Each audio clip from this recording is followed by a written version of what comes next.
ஸ்ரீ குருப்யோ நமக. ஸ்ரீ கிருஷ்ணாய நமக. ஹரே கிருஷ்ண கிருஷ்ண கிருஷ்ண ஹரே ஹரே, ஹரே ராம ராம ராம ஹரே ஹரே. அன்பானவர்களுக்கு மீனாட்சியின் அன்பு நமஸ்காரம். நாம் பகவத்கீதை அத்தியாயங்களை பற்றி மீண்டும் ஒரு தடவை பார்த்துட்டுருக்கோம். இதுக்கு முன்னாடி நாம் பார்த்த வீடியோவில் பகவான் கிருஷ்ணர் அர்ஜுனனுக்கு கர்மயோகத்தை பற்றி ரொம்ப தெளிவாக சொன்னார். 4வது அத்தியாயத்தில் கர்மயோகம் அதன் சிறப்பு, அதாவது நம்ம ஒரு செயலை செய்யும்போது அது எதுக்காக செய்கிறோம் அதை தெரிஞ்சுன்னு செய்யணும். அப்படின்னு நம்ம எந்த செயலை செஞ்சாலும் அதை பகவானுக்கு சமர்ப்பித்து நம்ம செய்யறது. அது நோக்கம் நன்மையாக இருக்கணும், மற்றவர்களுக்கு நன்மையாக இருக்கணும், அல்லது நமக்காவது நன்மையாக இருக்கணும். இதை நம்ம அந்த சிந்திக்கிறது தான் அந்த 4வது அத்தியாயத்தில் பகவான் தெளிவாக சொன்னார். இப்போ 5வது அத்தியாயம். இப்போ அர்ஜுனனுக்கு அவனுக்கு எப்போவுமே ஒவ்வொரு அத்தியாயத்துலேயும் சந்தேகம்தான். சந்தேகத்தை கேட்பார், கிருஷ்ணர் பதில் சொல்வார். அப்படி தான் எல்லா அத்தியாயமும் போகுது. அவர் என்ன சொல்கிறாரு, ஞான யோகத்தை பற்றி தெளிவாக சொன்னீங்க, கர்மயோகத்தை பற்றியும் தெளிவாக சொல்கிறீங்க. இப்போ இதில் 2ல் எது சிறந்தது? ஞான யோகம்னா என்னென்னா, அதாவது எல்லாத்தையும் விட்டுட்டு சன்னியாசம் வாங்கிட்டு போகிறது, இல்லைன்னா ஒரு இடத்துல உட்காந்து தியானம் பண்ணுறது, ஆத்மாவை அனுபவிக்கிறது, உள்ளுக்குள்ளே இருக்க ஆத்மாவை தியானம் செய்கிறது, இந்த மாதிரி செயல்கள்லாம் ஞான யோகத்தை சேர்ந்தது. கர்மயோகம்னா நம்மளுடைய கடமைகளை பகவானுக்கு அர்ப்பணித்து செய்கிறது. இப்போ இது 2 பற்றியுமே சொல்லியிருக்காரு. 2வது அத்தியாயத்துலையும் சொல்லியிருக்காரு, ஞான யோகத்தை பற்றியும் சொல்லியிருக்காரு.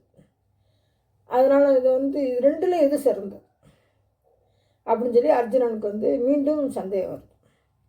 அப்போ கிருஷ்ணர் சொல்கிறாரு, 2மே நல்லது தான், 2மே என்னை அடையக்கூடிய நல்ல பாதை தான்.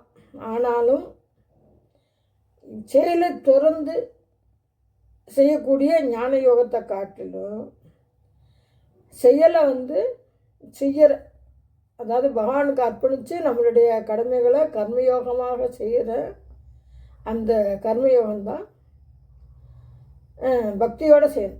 அதுதான் சிறந்தது அப்படிங்கிறத இந்த அத்தியாயத்தில் கிருஷ்ணர் சொல்ல போகிறார். அப்புறம் என்ன சொல்கிறாருன்னா, இப்படி ஒருத்தர் இருக்கார், அவர் ஒரு கிருஷ்ண பக்தியோட அவருடைய கடமைகளை கர்மயோகமாக செய்கிறார். அப்படின்னா அவருக்கு அதாவது போன அத்தியாயத்தில் என்ன சொல்கிறாரு, குரோதம், பயம், அதாவது காமம், குரோதம், பயம், இதுலேருந்து விடுபட்டவங்க என்னை அடையலாம் அப்படின்ட்டு போன அத்தியாயத்தில் சொன்னார். இந்த அத்தியாயத்தில் என்ன சொல்ல போகிறாருன்னா, இந்த காமம்னா ஆசை, எது மேலே ஆசை வச்சாலும் காமம்தான். அதுலேருந்து என்ன வரும், அதாவது அடைஞ்சாலும் மேலும் அடையணுங்கிற ஒரு உத்தியோகம் வரும், அது அடையலைன்னாலும் கோபம் வரும், எப்படியும் மன நிம்மதி போயிடும். 2வது பயம்னா என்னன்னா, என்ன நடந்துருமோ அப்படிங்கிற எதிர்காலத்தை குறித்து பயம், அதனால் ஏற்படுற கவலை. இந்த காமம், குரோதம், பயம், கவலை, இந்த 4லேருந்தும் ஒருத்தர் எப்படி விடுபட முடியும்? இது எல்லாருக்குமே இருக்குது. ஆனால் இப்படி இந்த கிருஷ்ண உணர்வோட யார் ஒருத்தர் தன்னுடைய கடமைகளை கர்மயோகமாக செய்கிறாரோ அவர் இதிலிருந்தெல்லாம் விடுபடுவார் அப்படின்ட்டு அந்த கர்மயோகியோட பெருமையை இந்த அத்தியாயத்தில் சொல்லப்போம். இந்த மாதிரி கிருஷ்ணருக்கு அர்ப்பணித்து அவர்களுடைய கடமையை கரெக்டாக செய்கிறவங்களுக்கு ஆசை குறைஞ்சிரும், அதனால கோபம் குறையும், எதிர்காலத்தை பற்றி பயம் இருக்காது. ஏன்னா அவங்க எல்லாமே கிருஷ்ணர்கிட்ட ஒப்படைச்சி செய்கிறாங்க, அதனால் கவலை வராது. அப்போ அந்த கிருஷ்ண பக்தர்களை பற்றி, கர்மயோகம் செய்ய அந்த கிருஷ்ண பக்தர்களை பற்றி இந்த அத்தியாயத்தில் அவர் வந்து சொல்கிறார். அதனால் ஒரு அர்ஜுனனை பார்த்து என்ன சொல்கிறாரு, நீ எந்தவித கவலையும் இல்லாமல் எனக்கு அர்ப்பணித்து உன்னுடைய கடமை இப்போ என்ன, இந்த போர் அதை நீ செய் அப்படிங்கிற வலியுறுத்தல் தான் அவர் தான் சொல்கிறார். அடுத்து என்ன சொல்கிறாரு, இப்படி ஒருத்தர் இன்னும் செஞ்சிட்ருக்கார் அப்படின்னா அவருக்கு வந்து நித்திய சன்னியாசின்னு பேர். இப்போ சன்னியாசினா காட்டுக்கு போய் காஷாயம் கட்டிண்டு எல்லாத்தையும் திறந்துட்டு போகிற ஒரு சன்னியாசி. ஆனால் வீட்டிலே இருந்து இந்த மாதிரி ஒரு ப்ராக்டிஸ் பண்ணுறவங்க அவங்க வந்து நித்திய சன்னியாசி அப்படின்னு சொல்லி அவங்கள வந்து கிருஷ்ணர் வந்து ஒரு பெருமையாக சொல்கிறார். இந்த நித்திய சன்னியாசி வந்து எது மேலேயும் விருப்பப்படவும் மாட்டாங்க, எது மேலேயும் வெறுப்பும் பட மாட்டாங்க. அதே போல் துவந்தம்னா என்னென்னா இன்ப துன்பம், சுக துக்கம், குளிர் வெப்பம், மகிழ்ச்சி துன்பம், இந்த மாதிரி எல்லாமே ரெண்டு ரெண்டாக தான் பகவான் படைச்சிருக்காரு. இந்த 2 நாளையும் அவங்க வந்து பாதிக்கப்பட மாட்டாங்க. அவங்களுக்கு எல்லாம் வரும்.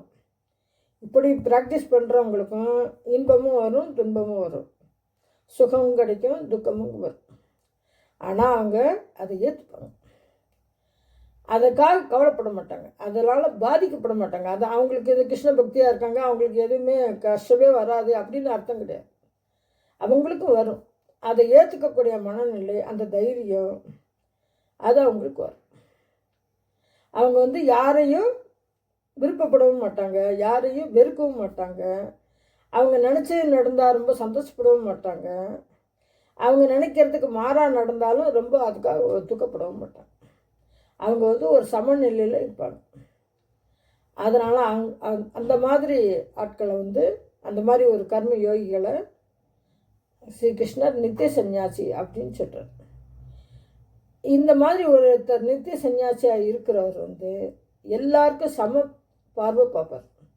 அதாவது படித்தவனாக இருக்கலாம், படிக்காதவனாக இருக்கலாம், ரொம்ப அறிவாளியாக இருக்கலாம், கொஞ்சம் அறிவு குறைஞ்சவங்களாக இருக்கலாம்.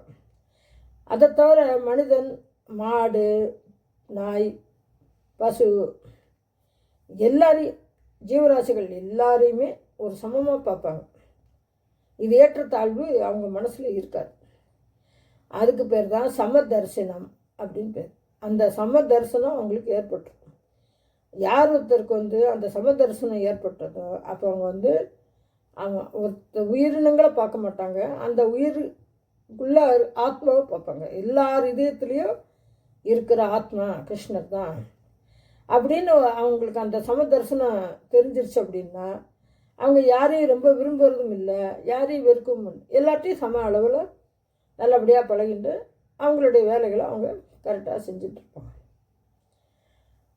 அது இது நல்லா புரியணும் அப்படின்னாக்கா அந்த மாதிரி இது போல் இருக்கிறவங்ககிட்ட, அதாவது ஒரு குரு, தக்க குருவை அடைஞ்சு அவங்கக்கிட்ட ஞான உபதேசம் பெறணும். அவங்க எப்படி இருக்காங்க அப்படிங்கிறத பார்த்து நல்ல சத்சங்கத்தோடு சேரணும், நல்ல கிருஷ்ண பக்தர்களோடு சேரணும். தனியாக வீட்டில் உட்காந்தெல்லாம் இதெல்லாம் ப்ராக்டிஸ் பண்ண முடியாது. அதுக்கு தான் பஜனைகள், ஹரே ராம ஹரே கிருஷ்ணா இயக்கம், இந்த மாதிரிலாம் இருக்குது. அப்போ 10 பேர் அவங்க எப்படி இருக்காங்க, நாம் எப்படி இருக்கணும் அப்படின்னு நம்ம அதை பார்த்து தெரிஞ்சுக்கணும். அதனால் தக்க குருவை வந்து நம்ம அடைஞ்சு அது மூலமாக நமக்கு வந்து கொஞ்சம் உபதேசம் நம்ம இது பண்ணணும் அப்படிங்கிறதையும் இந்த அத்தியாயத்தில் வந்து கிருஷ்ணர் வந்து சொல்கிறார். எல்லாத்தையும் காட்டிலும் இது நமக்கு வந்து எல்லாத்துக்கும் தலைவன் வந்து ஸ்ரீ கிருஷ்ணர் தான். அவர் தான் நம்மளை தாங்குகிறார், நமக்கு வந்து போஷிக்கிறாரு, நமக்கு தேவையான எல்லாமே செஞ்சு கொடுக்குறாரு. அதனால் நம்ம செய்யக்கூடிய எல்லா நன்மையாக இருந்தாலும் சரி, எதுவாக இருந்தாலும் சரி, அதுக்கு வந்து பலன் கொடுப்பது அவர் தான். அதனால் நீ வந்து நாம் செய்கிறோம் அப்படின்னு நினச்சிட்டு செய்யாமல் உன்னுடைய செயலை வந்து எல்லாரும் கிருஷ்ணருக்கு எனக்கு அர்ப்பணித்து, எனக்குன்னா ஒரு கிருஷ்ணர் தன்னை சொல்கிறார் அர்ஜுனன்கிட்ட, எனக்கு அர்ப்பணித்து நீ எல்லா செயலையும் செஞ்சால் நீ வந்து நல்ல நிலைமை அடையலாம், நல்ல சிரேயஸ் உனக்கு கிடைக்கும்.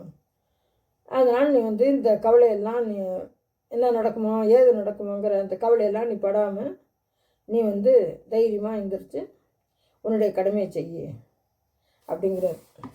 அந்த எல்லாமே அவர் தான் அப்படிங்கிறது தான். போக்தாரம் யஜ்ய தபசாம் சர்வலோக மகேஸ்வரம் சுகிருதம் சர்வபூதானாம் ஞாத்வாமாம் சாந்தி மிச்சது. அவர் தான் என் தலைவர், அவர் தான் எல்லாம் செய்கிறவர் அப்படின்ட்டு ஒருத்தர் நினச்சிட்டாருன்னா அவருக்கு இது அமைதி, அவர்கள் ஒரு இன்பமான வாழ்க்கையை அவர் நடத்துவார்கள் அப்படிங்கிறத இந்த அத்தியாயத்தில் ஸ்ரீ கிருஷ்ணர் சொல்கிறாரு. இன்னும் அடுத்த அத்தியாயத்தில் அவர் ஞானயோகத்தை பற்றியும் சொல்கிறார். ஞானயோகம் அது சில பேர்களுக்கு, சன்னியாசிகளுக்கு, அது யோகிகளுக்கு. ஆனால் இப்போ அர்ஜுனனுக்கு சொல்கிறது, அவர் இப்போ ஒரு இதில் இருக்கார், ஒரு ராஜ்யத்தில் இருக்கார். ஆனால் இல்லறத்தில் இருக்கிறவருக்கு கர்மயோகம் தான் சிறந்தது அப்படின்னு சொல்கிறார். அடுத்த அத்தியாயத்தில் அவர் என்ன சொல்கிறாருங்கிறத நம்ம மேற்கொண்டு பார்ப்போம். கிருஷ்ணார்ப்பணம். ஹரே கிருஷ்ணா ஹரே கிருஷ்ணா கிருஷ்ண கிருஷ்ண ஹரே ஹரே, ஹரே ராம ராம ராம ஹரே ஹரே. வசுதேவ சுதம் தேவம் கம்ச சாணூரமர்த்தனம் தேவகி பரமானந்தம் கிருஷ்ண வந்தே ஜெகத்குரு. நன்றி, வணக்கம்.